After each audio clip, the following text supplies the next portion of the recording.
We are checking out the most expensive VR mixed reality type headset in the history of mankind. Literally, right here is an 18 karat gold Apple Vision Pro that costs almost $40,000 USD. I don't know if this is insane, but I don't even know if we even leaped to this type of essential to be paying that much for a virtual reality headset. This is a simple flex. Now, it's not only the flexing part, the scarcity of this is going to be even less. On average, Apple Vision Pros are going to be releasing probably about 150 models, while this gold one's going to be releasing 24 models. Now, there is a lot of people that are going to be getting their hands on this tech just due to the actual type of rat race alone and just trying to flex, trying to be ironic, and VR can be very gimmicky at times, and so having the latest tech is going to be just massive in creating content with it, showing off with it, especially if you have the catwalk, especially if you have all this stuff that can be implemented on top of your Unity games and pushing forward within a virtual reality,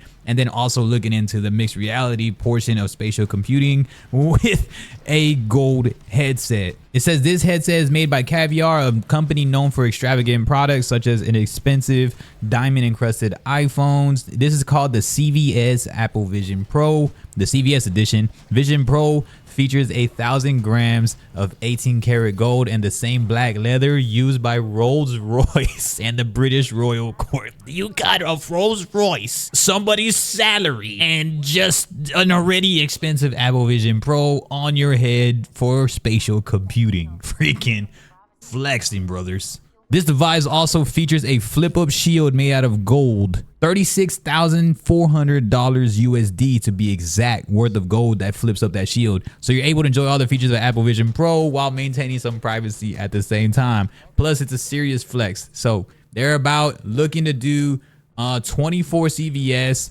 and then only 22 gold-plated headsets will be up for grabs. So maybe like 2 are for like what, dev kits, or maybe the actual people the only 2 people that were insane for making this. Apple Vision Pro hasn't even released yet. They actually had some product type of shambles going on where they had to limit their actual outgoing of creating these Apple Vision Pros.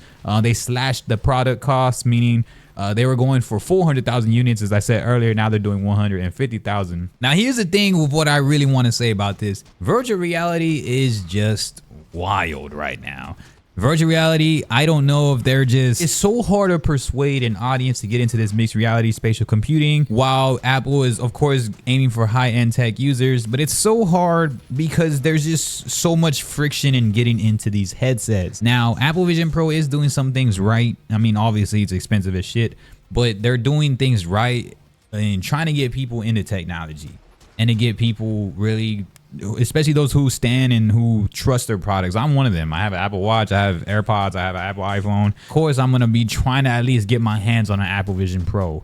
Don't know if I'm paying full price for it. Maybe there's a finance option, I don't know, but I will try to get my hands on one. Virtual reality in totality are these types of things. There's so many catwalks and haptic gloves and haptic vests, which I enjoy the haptic vest. I think the haptic vest is probably one of the better accessories in my opinion. Catwalk is cool if you want to be really ironic. There's people that go crazy viral on TikTok all day that use that catwalk, the treadmill. So it's cool. It just depends on how much you feel like setting up. Now, VR as a simplified notion, just being able to get into it is a hassle. So if you're having this spatial computing one, I think Apple's going to keep it more seamless in how to get into the spatial computing. And then they also completely ditched the controllers. So the fact that they did that, they decided to ditch the controllers, go completely all in on face and hand tracking. And then also with VR trackers coming out with Sony, there's a lot of just integration. There's a lot of grayscale still of what's going on between mixed reality, augmented reality, and virtual reality. But all we know is that this is just a major flex, possibly just a collector's items for like celebrities or for anybody else that wants to drop a yearly salary on this headset. I'm not too sure if it's going to be that worth it. I don't even know how great Apple Vision Pro is going to be, knowing that it's only going to have like a 2-hour type battery life already tethered to a battery. I don't know how you're going to have to add more and more. And that's where it comes to friction essential getting into Apple Vision Pro. This is very expensive, man. Y'all got to let me know what's up. I had to talk about this because this is wild, man. I appreciate y'all. Have a good one. Peace.